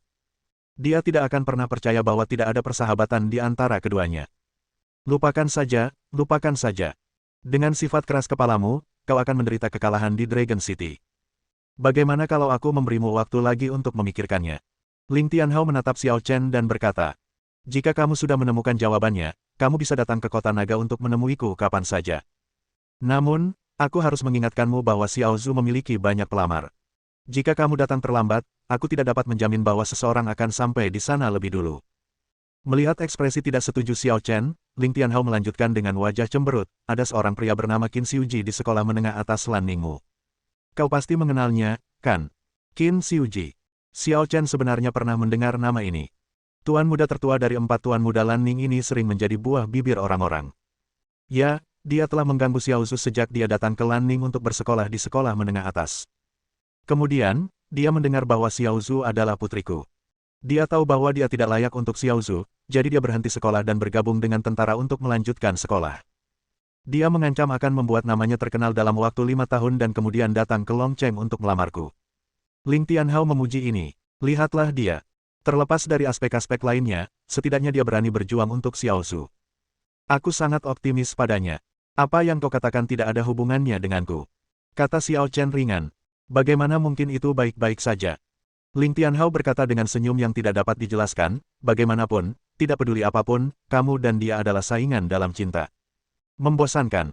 Xiao Chen merasa bahwa perkataan Ling Tianhao hanyalah omong kosong dan tidak perlu lagi melanjutkan pembicaraan. Jika tidak ada yang lain, aku pergi dulu. Tunggu. Ling Tianhao memanggil Xiao Chen. Akhirnya, aku ingin mengingatkanmu bahwa Hunyuan Hen Wang Hao dan aku saling membenci. Jika aku membawa Xiao Zhu pergi sekarang, dia tidak akan bisa membalas dendam dan mungkin akan melampiaskan amarahnya padamu. Kau harus berhati-hati. Tidak perlu. Aku sudah membunuh Wang Hao sejak lama. Apakah aku masih khawatir tentang arwahnya yang datang untuk membalas dendam padaku? Xiao Chen pergi setelah dia selesai berbicara. Ling Tianhao berdiri di sana dengan linglung, tampak terkejut. Wang Hao sudah meninggal. Informasi yang dia peroleh dari Ling Xiaozhu adalah bahwa Wang Hao dipukuli oleh Xiao Chen, tetapi dia tidak mati. Baru-baru ini dia mengirim lebih banyak orang untuk melacak keberadaan Wang Hao, tetapi masih belum ada berita. Sekarang Xiao Chen mengatakan bahwa dia telah membunuh Wang Hao. Tidak, meskipun Wang Hao terluka parah, dia bukanlah sesuatu yang dapat dihadapi oleh seorang pejuang kekuatan internal biasa. Dia setidaknya harus berada di tahap akhir kekuatan internal. Mungkinkah Xiao Chen memiliki kekuatan energi internal tahap akhir? Ling Tianhao awalnya mengira jika Xiao Chen bisa mengolah tenaga dalam di usianya sekarang, seharusnya dia hanya mencapai tingkat pemula, tetapi sekarang nampaknya tidak demikian. Tapi, kita tidak bisa mengesampingkan kemungkinan bahwa dia hanya membual, atau bahwa Wang Hao terluka parah dan meninggal sendirian. Ling Tianhao menggelengkan kepalanya, menyingkirkan pikiran-pikiran tidak realistis dalam benaknya. Ia mencapai tahap akhir kekuatan internal pada usia 18 tahun, yang akan menempatkannya di antara banyak jenius di Longcheng. Mustahil bagi seorang jenius seperti itu untuk ada di kota kecil Lanning. Bab 58. Ling Xiaozhu berdiri di sana, sesekali memandang ayahnya dan Xiao Chen. Setelah mendengar bahwa Xiao Chen mengalahkan Wang Hao, ayah saya terus berbicara tentang keinginannya untuk bertemu Xiao Chen sebelum pergi, dan dari waktu ke waktu ia mengungkapkan keinginannya untuk merekrut orang-orang berbakat. Jadi dia punya ide dalam benaknya dan mungkin bisa menebak apa yang ingin dikatakan ayahnya kepada Xiao Chen. Namun itulah mengapa dia begitu bimbang. Di satu sisi, dia diam-diam berharap agar Xiao Chen dapat mengikuti ayahnya, sehingga dia dapat lebih banyak berhubungan dengan Xiao Chen. Namun, di sisi lain, dia takut Xiao Chen akan terlibat dalam perselisihan di Longcheng dan tidak dapat melarikan diri, yang akan menghancurkan sisa hidupnya.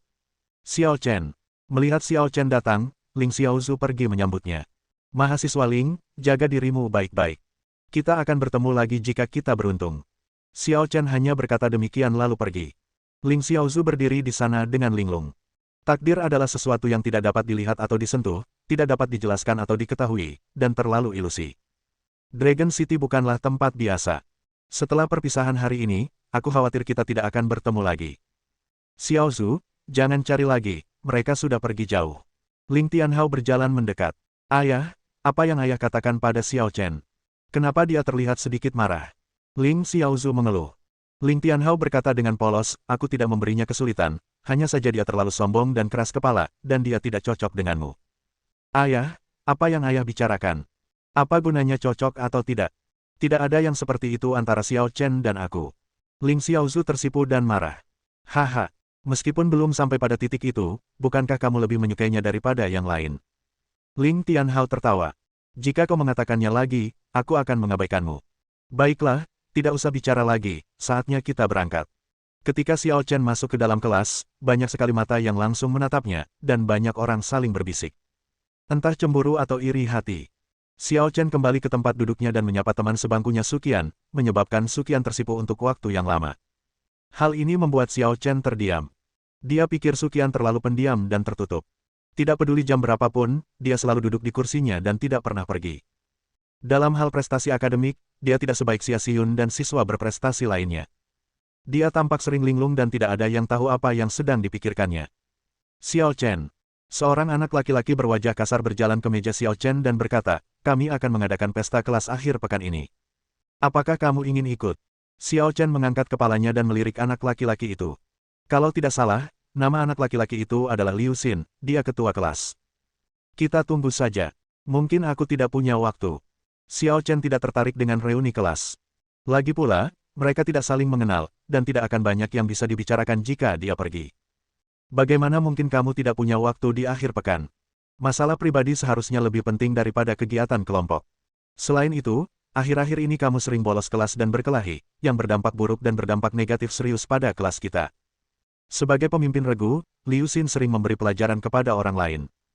Sekarang dia menggunakan cara yang sama untuk memberi pelajaran kepada Xiao Chen, terus mengoceh tanpa henti.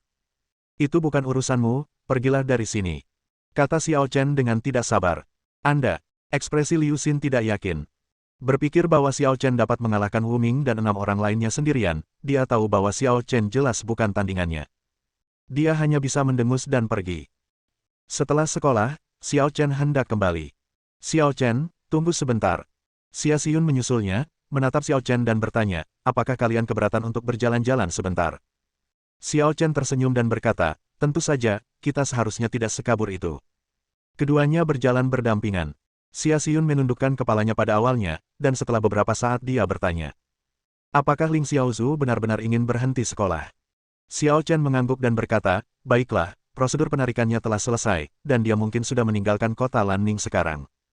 Kalau begitu kamu tidak akan memeliharanya. Mempertahankan. Xiao Chen tertegun. Xia Xiyun bertanya, apakah kamu tidak menyukainya? Siapa yang bilang aku menyukainya? Aku hanya bertemu dengannya 2 kali. Xiao Chen terdiam. Hah?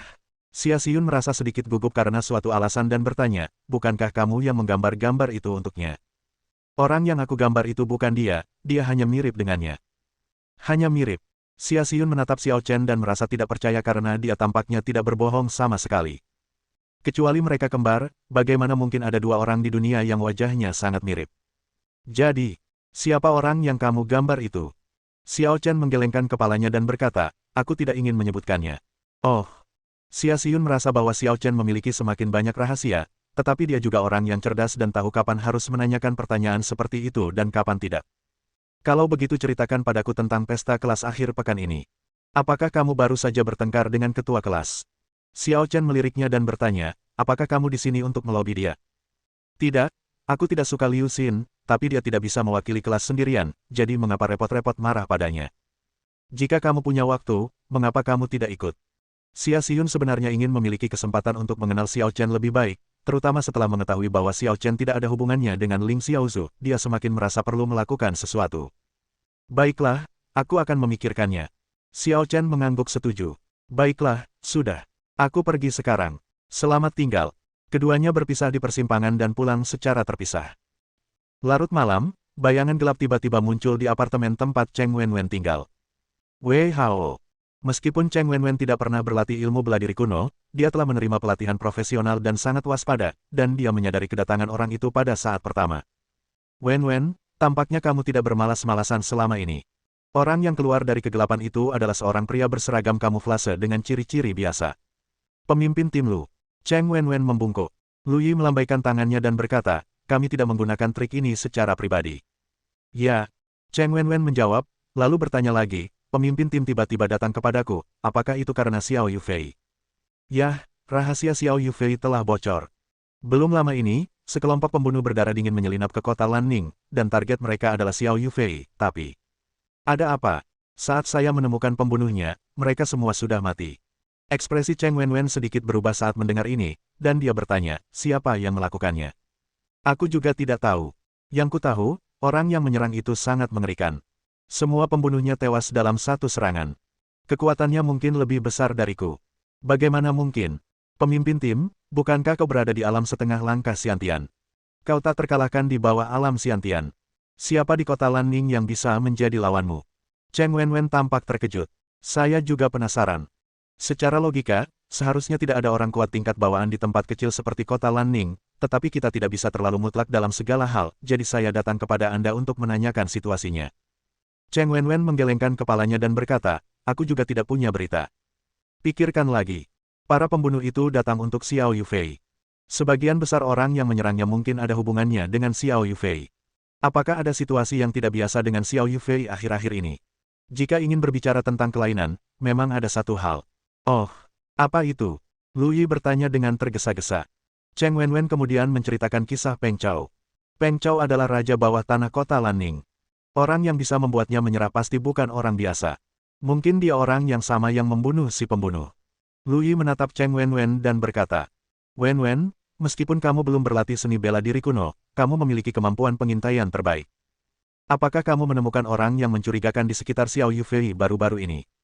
Orang yang mencurigakan. Ya, orang ini melindungi Xiao Yufei. Lu Yi menegaskan.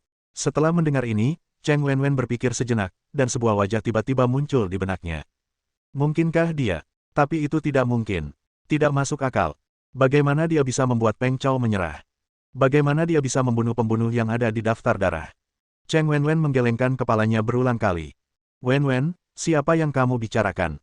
Tanya pria itu dengan cemas. Adik Xiao Yufei, Xiao Chen. Bab 59. Malam akhir pekan itu, Xia Xiyun menelepon Xiao Chen tentang reuni kelas. Xiao Chen memikirkannya dan akhirnya memutuskan untuk pergi bersenang-senang. Ketika saya keluar dan tiba di persimpangan, saya melihat Xia Xiyun menunggu dalam gaun merah muda dari jauh. Angin sepoi-sepoi bertiup, mengacak-acak rambut hitam panjangnya dan roknya, membuat bentuk tubuhnya yang sudah cantik menjadi semakin menawan, dan orang-orang yang lewat di jalan semua melemparkan pandangan heran kepadanya. Dalam kesan Xiao Chen, Xia Xiyun tampak seperti tipe wanita muda yang agak sombong dan manja, tetapi akhir-akhir ini kepribadiannya tampaknya telah berubah dan tidak ada yang tahu apa yang sedang terjadi. Xiao Chen. Xia Xiyun menatap Xiao Chen dan memperlihatkan senyum yang memabukkan. Baiklah, ayo berangkat. Kata Xiao Chen, di mana tempat pertemuannya? Hotel Era Baru. New Era Hotel adalah salah satu dari 2 hotel bintang 5 di kota Lanning. Secara umum, mahasiswa tidak akan memilih berkumpul di hotel bintang 5 karena terlalu mewah dan tidak terjangkau. Tetapi dikatakan bahwa pertemuan ini diorganisasi oleh ketua kelas Liu Xin, dan semua biaya ditanggung olehnya, jadi semua orang langsung setuju. Banyak pelajar dari keluarga biasa yang belum pernah menginap di hotel bintang 5. Kali ini mereka bisa berkesempatan melihat dunia. Namun, ketika Xiao Chen dan Xia Xiyun tiba di pintu masuk hotel Era Baru, mereka mendapati Liu Xin dan lebih dari 20 teman sekelasnya berkumpul di pintu masuk, berdebat dengan keamanan hotel. Apa yang terjadi? Xia Xiyun melangkah maju dan bertanya. Xiyun, kalian akhirnya sampai. Li Sanshan berlari ke arah Xia Xiyun dengan amarah di wajahnya. Liu Xin sudah memesan meja di Hotel New Times, tapi sekarang mereka tidak mengizinkan kita masuk. Xia Xiyun bertanya, mengapa kamu tidak diizinkan masuk? Karena tempat ini sudah dipesan. Petugas keamanan di depan hotel memberi jalan bagi seorang anak laki-laki tinggi untuk keluar. Pang Wei. Xia Xiyun berkata dengan wajah cemberut, apakah kamu orang di balik semua ini? Pang Wei tersenyum tipis dan berkata, Xiyun, kali ini kamu tidak bisa salah menuduhku. Ide memesan hotel New Era adalah ide kakak laki-lakiku. Kakak laki-lakimu. Xia Xiyun sedikit terkejut. Semua orang juga menunjukkan ekspresi terkejut. Pang Wei adalah putra tunggal dalam keluarga Pang dan tidak memiliki saudara laki-laki. Namun Pang Wei adalah salah satu dari 4 tuan muda Lanning, peringkat kedua. Kakak laki-laki yang dibicarakannya tidak diragukan lagi adalah pemimpin 4 tuan muda Lanning, Qin Xiuji. Di dalam kamar presidensial paling mewah di Hotel New Era, seorang pria muda berkemeja putih sedang memetik senar alat musik. Bunyi piano itu indah, namun bercampur dengan sedikit ketidakteraturan. Di atas sofa yang nyaman, seorang wanita berusia 20-an menopang kepalanya dengan tangannya dan menatap anak laki-laki berkemeja putih. Setelah waktu yang lama, suara piano berangsur-angsur berhenti, dan wanita itu berbicara untuk pertama kalinya. Xiu Jie, permainan pianomu sangat kacau, dan kamu nampaknya merasa tidak tenang. Qin Xiuji berhenti memainkan tangannya, menghela napas dan berkata, tiba-tiba aku merasa sedikit takut. Takut? Wanita itu terkekeh. Kamu adalah pemimpin dari 4 tuan muda Lanning. Apakah ada sesuatu yang kamu takutkan di sini? Saya khawatir saya tidak bisa mengalahkannya. Apakah kau mengacu pada Xiao Chen? Qin Xiuji tidak menyangkalnya dan berkata, aku bertemu Xiao Zhu sebelum dia pergi. Meskipun dia tidak mengatakan apapun secara langsung, aku bisa merasakan dari beberapa kata-katanya bahwa dia memiliki perasaan khusus terhadap Xiao Chen. Mungkin dia hanya mengagumi bakat Xiao Chen. Lagi pula, konon lukisan yang digambar Xiao Chen untuknya sangat mirip dengan aslinya, bahkan lebih indah daripada dirinya sendiri. Dalam hal ini, bakatku lebih rendah darinya. Bukankah ini lebih memalukan bagiku? Mendengar hal itu, wanita itu berkata sambil tersenyum, kamu tidak perlu ikut lomba melukis. Bukankah kamu juga bisa bermain piano? Qin Xiuji menggelengkan kepalanya dan berkata, Sepupu, kamu baru saja tiba di kota Laning dan hanya mendengar rumor bahwa Xiao Chen melukis untuk Xiao Su, tetapi kamu tidak tahu bahwa Xiao Chen pernah memainkan lagu untuk Xia Xiyun. Oh, wanita itu memperlihatkan ekspresi aneh. Qin Xiuji menghela napas, karya musik itu membuat semua orang yang hadir pada saat itu terkesima. Bahkan master piano Wu Fang sangat memujinya. Wanita itu tertawa dan berkata, jadi, kamu kalah lagi darinya di piano. Jadi dalam hal bakat, aku tidak bisa dibandingkan dengannya.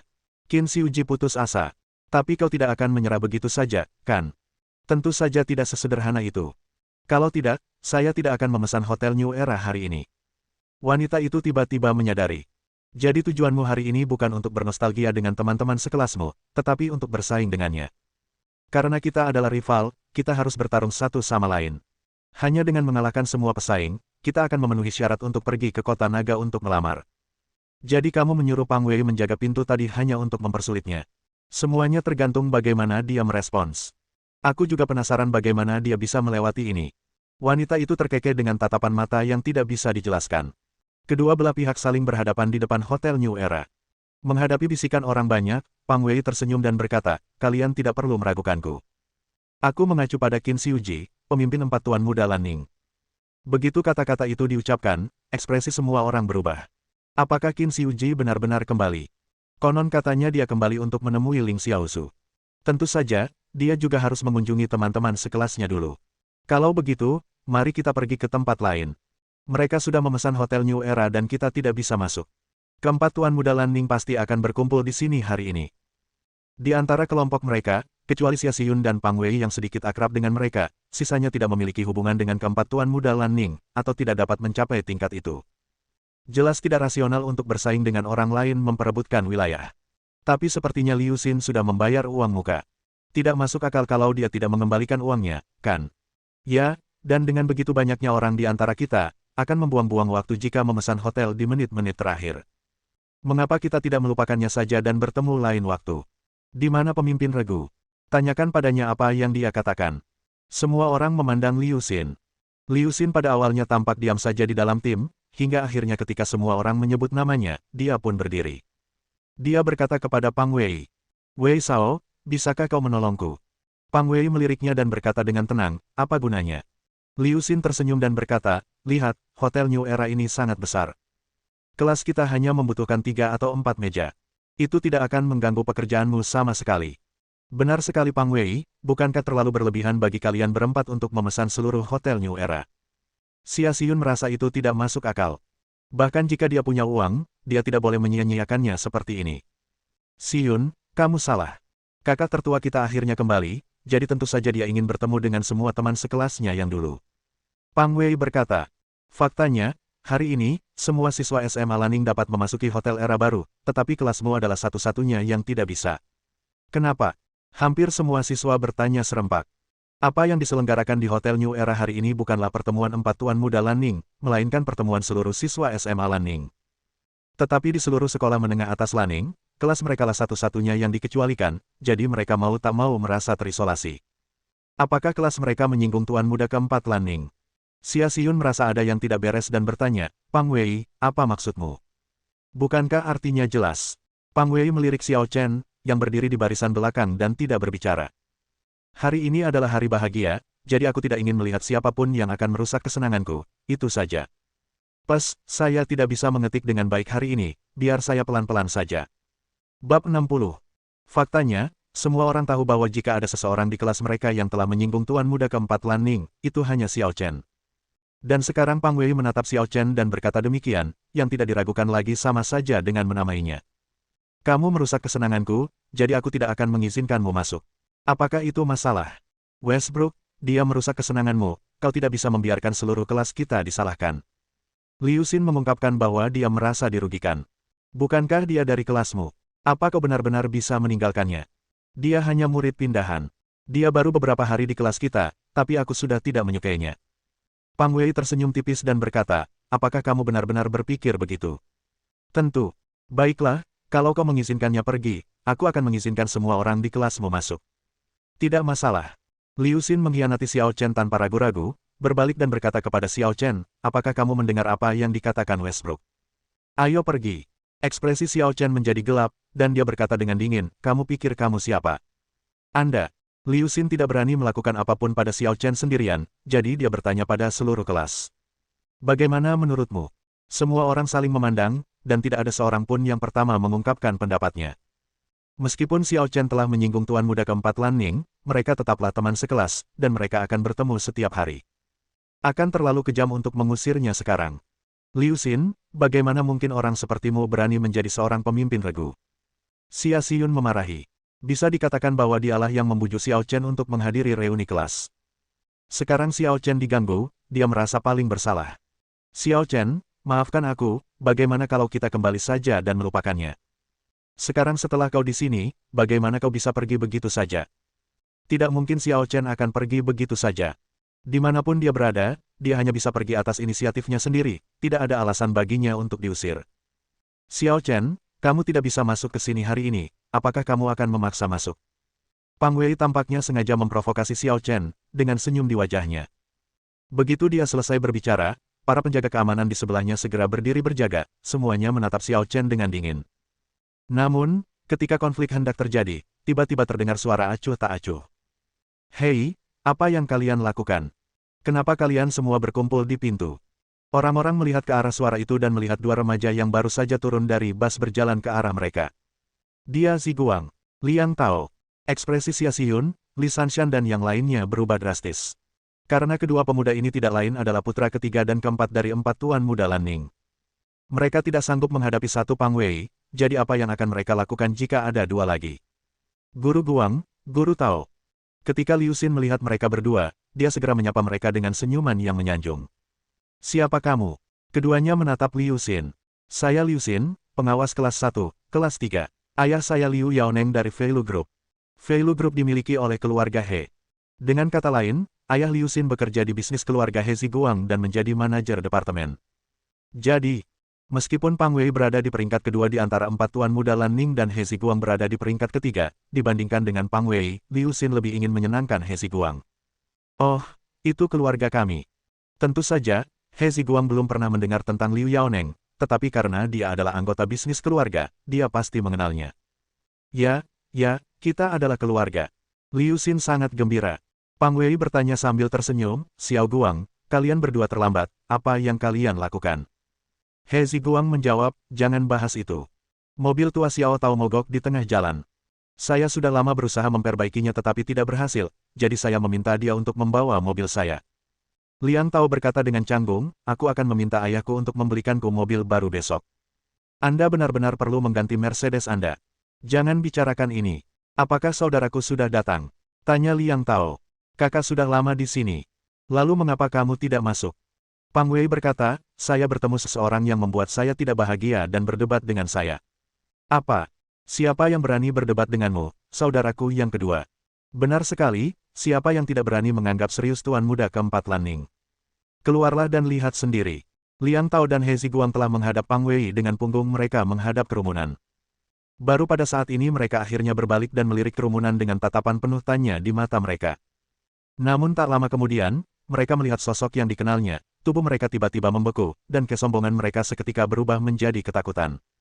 Segalanya tidak seperti yang dikatakan Pang Wei. Xia Xiyun khawatir Xiao Chen dalam bahaya, jadi dia melangkah maju dan mencoba menjelaskan kepada Liang Tao dan He Ziguang. Akan tetapi, sebelum dia bisa menyelesaikan kata-katanya, Xiao Chen menariknya ke belakangnya dan menatap langsung ke arah Liang Tao dan He Ziguang. Apa yang kalian berdua katakan tadi? Bisakah kalian mengulanginya? Itu adalah pertanyaan yang sangat jelas, tetapi kedengarannya sangat menakutkan bagi He Ziguang dan pria lainnya. Tuan Muda Guang, jangan tidak tahu terima kasih, pergi dari sini. Liu Xin tidak menyadari ada yang aneh pada kedua pria itu, dan ingin pamer, jadi dia berdiri dan dengan marah memarahi Xiao Chen. Bang! He Ziguang menamparkan Liu Xin dengan keras di bagian belakang kepala dan mengumpat, persetan denganmu, aku tidak mengatakan itu. Pada saat ini, hati He Ziguang bergetar. Dia teringat peringatan ayahnya hari itu. Jika kau berani menyinggung perasaannya, tidak akan ada seorang pun yang mau mengambil mayatmu. Keluarga He dan keluarga Liang jelas bukan keluarga nomor satu di kota Lanning, tetapi mereka tidak memiliki masalah dalam menempati peringkat beberapa teratas. Bahkan kekuatan di belakang Qin Xiuji, pemimpin empat tuan muda Lanning, tidak berani menindas keluarga mereka sesuka hati. Tetapi tidak diragukan lagi bahwa Xiao Chen bisa. Bahkan jika Xiao Chen membunuh mereka, tidak ada yang bisa membantu mereka membalas dendam. Kakak, kita tidak bermaksud begitu. Toleransi psikologis Liang Tao bahkan lebih buruk daripada He Ziguang, dan dia hampir menangis. Bagaimana mungkin dia bisa bertemu Xiao Chen di sini? Dan, Xiao Chen sebenarnya adalah siswa SMA Lanning seperti mereka. Berhenti. Xiao Chen mengulurkan tangannya dan membuat gerakan, berhenti, dan berkata dengan ringan. Aku tidak bilang akan melakukan apapun padamu, kenapa kamu menangis? Ketika He Ziguang dan Liang Tao mendengar ini, mata mereka tiba-tiba berbinar dan ketakutan di hati mereka sedikit menghilang. Sepertinya emosi Xiao Chen tidak seburuk itu. Bos! Keduanya benar-benar berteriak bersamaan dengan cara yang menyanjung, lalu berlari ke arah Xiao Chen dengan gembira, mencubit kakinya dan mengusap bahunya, bertingkah seperti adik kecil. Adegan ini tentu saja membuat semua orang yang hadir terkejut dan tak bisa berkata-kata. Tuan muda keempat Lanning benar-benar berlutut dan menjilati Xiao Chen seperti anjing pangkuan. Saya khawatir bahkan Qin Xiuji tidak mendapatkan perlakuan seperti itu, bukan? Mata indah Xia Xiyun tertuju pada Xiao Chen, dengan tatapan yang sangat rumit. Dia menyadari bahwa dia tidak bisa lagi memahami Xiao Chen. Westbrook, lihat ini. Liu Xin juga bingung saat ini. Dia tidak mengerti mengapa He Ziguang dan Liang Tao memperlakukan Xiao Chen seperti ini, jadi dia hanya bisa meminta bantuan Pang Wei. Namun Pang Wei tampak murung dan tidak berkata apa-apa. Dia tidak menduga akan terjadi situasi ini dan tidak tahu harus berkata apa untuk sesaat. Kalian berdua, hentikan. Xiao Chen berkata tanpa berkata apa-apa, aku datang ke sini hari ini bukan untuk mendengarkan sanjunganmu. He Ziguang dan Liang Tao segera menghentikan apa yang sedang mereka lakukan dan bertanya. Bos, apa yang Anda lakukan di sini hari ini? Xiao Chen berkata dengan tenang, teman-teman sekelasku dan aku akan mengadakan pesta di sini, tetapi seseorang menghalangi kita untuk masuk. Bagaimana menurutmu? Apa? Keduanya melompat setinggi 2 kaki, tampak sangat marah. Apakah ini benar? Ini benar-benar keterlaluan. Dasar bajingan. Bajingan mana yang menghalangi jalan bos kita? Keluar dan melangkah maju. Bersambung.